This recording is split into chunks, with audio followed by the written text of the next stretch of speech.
Does Prince Harry want to become Harry Spencer? That is the allegation leveled by Richard Eden in a recent Daily Mail article talking about how apparently Harry wanted to drop his regal royal family name in exchange for his mother's. And there are so many things to read into this. It's sort of shocking, crazy, yet kind of sort of expected based on the way Harry and Meghan obsess about Diana. But it's just overall an incredibly stupid move.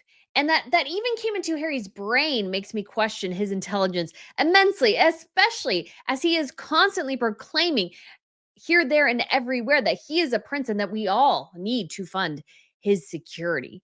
But looking at this entire situation, I think it's a desperate ploy by a desperate man to try to not only get back at his family, but disgustingly abuse the memory of his mother for his own gain. It's disturbing, so many things. So, we are going to discuss this craziness today. But if you guys haven't been to Royal News Network before, hello, my name is Brittany. I provide compelling royal commentaries. If you guys want to hit that subscribe button, I would love to have you back. We do have a little segment called the Crown Report where we talk about what the other royals are doing. We do have Sophie, the Duchess of Edinburgh. She attended an afternoon tea for the women of distinction over there in Windsor. We also have Princess Leonor of Spain. She will apparently be finally landing in New York this week after a long excursion as part of her naval training. So she shall then head back. My understanding is it doesn't seem to be much fanfare surrounding that in terms of like a visit or anything. So it seems like she'll probably head home soon after that. But if there is a change, I shall let you know.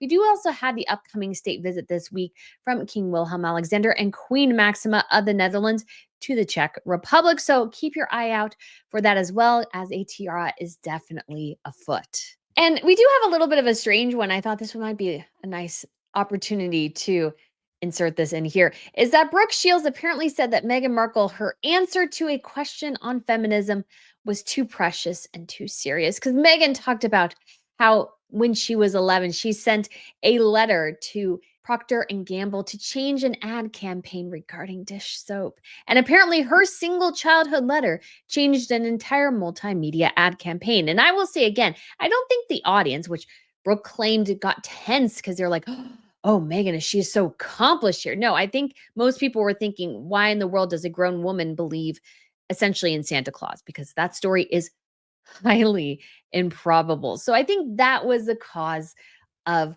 the, you could say, audience confusion there. So I thought that was an interesting tidbit, but this Harry bit surprised me because I saw the initial headline and I was like, did he really do that? And I was like, Richard Eden, well, he has a pretty good track record. I was like, okay, I'm debating it. But then it went to the Telegraph. And I'm like, okay, if it's in the Telegraph, it's probably pretty real that Harry was asking his uncle, Earl Spencer, hey, wouldn't it be a great idea for me to take my mother's family name for really no other reason other than to stick the knife in deeper to my father? Like, that's the only thing read into it. It also ended up in the Times of London as well. So the source here is pretty good. And all the major publications are going, yeah, Prince Harry apparently wanted to do this nonsense because that is 100% what this is. Pure, unadulterated nonsense from a guy who's just angling for any way to screw over his family, while at the same time desperately clinging to the titles that they gave him and desperately saying to the world, since I was born of this family, I deserve security. So, number one, I will say in regards to this story, if Harry wants to change his family name to Spencer, more power to you. So should go the titles. And they should go at this point. And yes, it requires an act of parliament to do so. However, I've always said, I don't think unless Charles lets it be known in one way or another, publicly or privately, he is interested in this, will the government pursue this? Charles has to be the king here, not the father, but the king, because this is ridiculous. Harry has lost his ever loving mind. Like, we all know he's a dim dude, but he's really proven it more and more every single day. So let's get into this Daily Mail piece. There's really not much to add with the other pieces there from the Telegraph and the Times, which are pretty much just reporting from the Daily Mail. So it says Prince Harry sought advice from Princess Diana's brother about changing his family name to Spencer, the Mail on Sunday has learned. Sources said the Duke of Sussex actively explored ways to assume his mother's surname, a move that would have involved ditching Mountbatten Windsor, used by his children Archie and Lily. It is understood he discussed the issue with Earl Spencer, whose family seat in Althorp in Northamptonshire during a rare visit to Britain, but was told that the legal hurdles were insurmountable. Now, I actually take a bit of issue with this here. I don't think the legal issues were insurmountable. I just think Earl Spencer is much smarter than Prince Harry and realized that if Harry ditched the surname, I think the titles would 100% be going with it. I don't think Earl Spencer is interested in that. I think he likes sort of having Harry in his back pocket listening to him. And to be frank as well, Charles Spencer's life is a mess. He has 3 ex-wives now, working on the 4th. He doesn't speak to some of his kids. Like, this guy's life is an epic train wreck. Why would you take advice from the guy whose life is an epic train wreck? But here's the thing, kind of much like the Nicola Peltz and Brooklyn Beckham situation, Harry in some ways is looking for anybody else who's sort of quote unquote on his side. And in this instance, I think Earl Spencer is, you could argue on that. He kind of likes the fact that Harry's on the outs. It's better for him, I think. I think he likes being an aggravator in the situation. And we've heard that William is not really close to Earl Spencer. And I feel like William isn't close, in fact, because he doesn't really like his uncle in some ways, I would bet. That's just my opinion. Don't know that for sure. And I will also say he's incredibly thin-skinned. So I can't remember even how I came across this. So I had criticized him a bit and talked about like the collapse of his marriage, but very respectfully. I didn't tag him. I didn't really try to engage with him.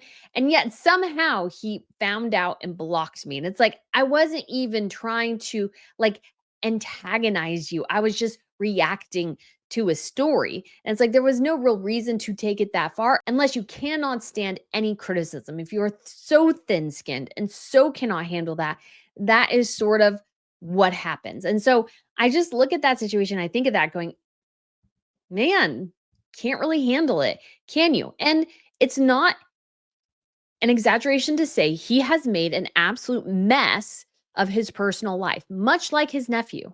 They have a lot in common, don't they? And I think, you need sometimes when you're on the outs from everyone, you need that person who's also on the outs to make you feel better about yourself. And I think that's Harry for Earl Spencer. And that may be Earl Spencer for Prince Harry, too. It's just not a good combination. And honestly, I spoke with Dan Wooten earlier today. I'll link that talk up above. I don't really trust Earl Spencer's intentions, to be honest. I just don't trust him. So I would say, Harry, to stay far away. Probably the best for you. But here we go. They had a very amicable conversation, and Spencer advised him against taking such a step, said a friend of Harry's. Nevertheless, the fact that he consulted the Earl over the issue, a proposal that would dismay his father and his brother. I think the only dismay his brother would have is that Harry once again is abusing of his dead mother to like satisfy his own ego. I think that is what William would be upset by. His father more about the family issue. I think his brother about their mother and how Harry has totally and completely done everything he can to kill the memory of their mother in so many ways. It's just really, truly quite disgusting. It's a vivid expression of the toxic rift within the family, talks about where the Mountbatten surname came from. Royal author Tom Bower has claimed that Meghan decided her real object in life was to be Diana. And so if the name succeeded, Meghan's daughter, who was believed to have met the king once, would be Lilibet Diana Spencer. A more fulsome tribute to Harry's late mother, who was again, yeah. So the move would hurt Charles, who was very close with the first Earl Mountbatten. And then it goes into some of the details of how you can change it. Of course, Meghan did a big hubbubaloo just a couple of months ago about being known as Meghan Sussex. So again, this reflects that Harry and Meghan are all over the place when it comes to this. They are all freaking over the place. They have no clue what they want. They have no clue how to achieve it. They are throwing things up against the wall constantly, and they have no single direction. They have no consistent identity. And so they are all over the map here. So, what is this all about? Because I was sort of shocked and yet not at the same time. And I think the true ugliness here is not just Harry obviously trying to offend his father. I mean, at this point, Charles should be used to it. But what I find truly disgusting, disturbing, and horrifying in many ways is how Harry is constantly using his mother to justify his actions. His mother, who is dead, who number one can't speak, who can't say whether or not she agrees or disagrees with him, cannot advocate for herself. Harry is using sort of this caricature of her to justify what he is doing. Well, my mother did this with the media, so I need to do that. And it's despicable because his mother has no route here. She can always agree with him because she's dead. And if you think about it that way, it's sort of so diluted because what Harry doesn't want is anyone telling him no, anybody disagreeing with him, anybody questioning him. He wants to constantly live in his delusional fantasy, and his mother allows him to do that because she's not here to say no. He can create and fantasize about whatever she would do because she's not here. It's a deeply unhealthy coping mechanism. I think highly, highly unhealthy. And it's sort of just it's hard to even find another adjective here. And it's unbelievably offensive to his brother, his mother, his father to use Diana in this way. We have no clue whether or not Diana would approve of anything Harry does because she's not here. And Harry desperately wants a parent who doesn't talk back because what Harry's real family, real friends told him is that, hey, I'm not so sure about this Meghan Markle girl. There's something here I don't like. And no, Harry, we don't think she's the reincarnation of your mother. Because Harry, throughout this whole thing, seems to be desperately trying to reincarnate his mother. And I can't understand the trauma Harry and William went through when their mother passed. I have immense sympathy for them in that. However, he needs to let her rest. He needs to let her rest and realize who she was. Because what I love about William, and I've said this endlessly, is that William knew Diana as a human being. He knew her flaws, he knew her strengths, he knew so many different things, which is why he doesn't use her memory. He talks about her from time to time, but he really doesn't use the memory of Diana because he has a healthy relationship with her passing, I think, in that he's not constantly looking to this person who's not here. Like he can be inspired by her, yes, but he is working with his father and having a good relationship there. Harry just wants somebody who agrees with him constantly, just wants somebody who lifts him up in his craziness rather than calling him out on his BS. And that is the memory of his mother here. That is the ghost of his mother coming back to really haunt all of us in a way, is through Harry. And he should just accept that that's not the case and try to stand on his own 2 feet because he's being a bit of a coward here. He's still piggybacking off mommy, basically. And when you think about his dynamic and relationship with Meghan, he truly did think, and I say did because I'm not sure if he totally buys it anymore, that Meghan was essentially the reincarnation of his mother. And so he like glommed on to this fantasy of this. And I think in some ways he has enjoyed having that sort of believing his mom is back. But it can't be fully fulfilled, and honestly, it's a little bit of an Oedipus complex too. It's really weird. It's not healthy. This is not healthy behavior. It's not healthy in the slightest. Yes, you can remember a family member who's passed. Yes, you can be encouraged by them and want to memorialize them in particular ways. But Harry abusing his mother, in my opinion, I think it's abuse in a way, abusing his mother's memory for himself is the lowest thing a son can do. One of the lowest things a son can do, to be honest. And one of the lowest things a brother can do because William is Diana's son too. And I've noticed, at least with some people who are uber Diana fans, is that they are Harry fans because, he's remembering his mother better and stuff like that.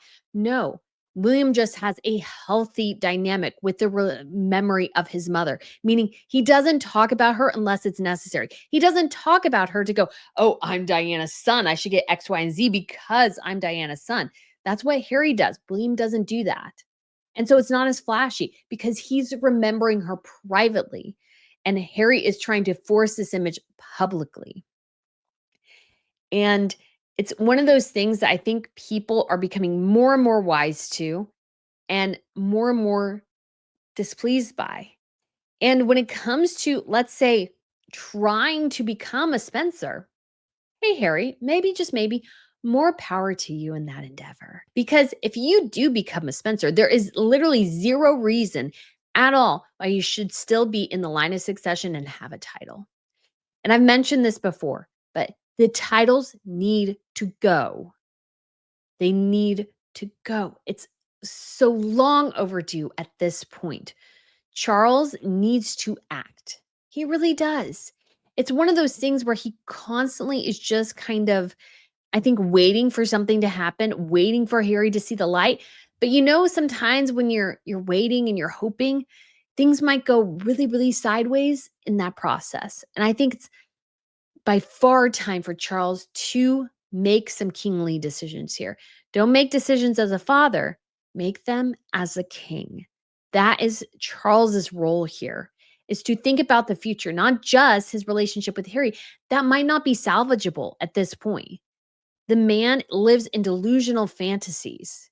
You can't reason with crazy. I've said that before, but it's still 100% true. You can't reason with somebody who doesn't see reality, who sees fantasies, delusions. And I think some of it is self-soothing for Harry. I think his life is a mess. And I think the delusions are the only thing that gives him some sort of reprieve from the chaos that is his life. But things need to be changed. Things need to be changed, and Charles needs to deal with the reality of who his son is, not what he wants his son to be, or not what he hopes his son finally becomes again, because it might not happen. I mean, I've always said I think Harry and Meghan would get divorced in 5 years, and they're still making it. I think 10 years is pretty iffy, but Charles can't just be sitting here and waiting and then leaving the job to his son, William. Because what if something happens to William? His family still travels together. Like, Charles needs to do it for the health and wellness of the realm. And when it comes to the royal family, people are still confused by the role Harry and Meghan play. And I know we in this space, we all know Harry and Meghan are not part of the royal family. They are separated. They are their own separate entities. But because they liberally use their titles and everything, certain people in the public, they just don't quite get that. So I think to sever the relationship, it's again sort of a branding issue, which might be very American to say, but the monarchy is a brand and Harry and Meghan are a brand. And yes, there are sub brands within the monarchy, but the monarchy can't let the bad reputation and toxicity of Harry and Meghan pull it down, because I think it is pulling it down. You look at some of the recent polling, like the support for the monarchy is only about 55, 60%. And I think that's in part because of Harry, Meghan, and Andrew. Sever the weak links and you might get stronger. You can't let them constantly bring you down, because I am full for stripping Andrew's title too. I'm all for it. Things need to change. You can't just let the status quo go on forever. And if Charles, I think, really respected his son and the memory of their mother, I think he should remove Harry from any sort of place in the royal family. And of course, when I'm talking about his son, I'm talking about William. Charles should not leave this on William's shoulder. Charles needs to be the one who makes the big decision here. Charles needs to be the one. Yes, I know there's a lot of other things going on, but if Harry wants to separate himself from his family in this very public way, why, of course, return the favor. So, guys, that is it for this video. Thank you so much for watching. Let me know your opinion down below, and I shall talk to you again very soon. Bye.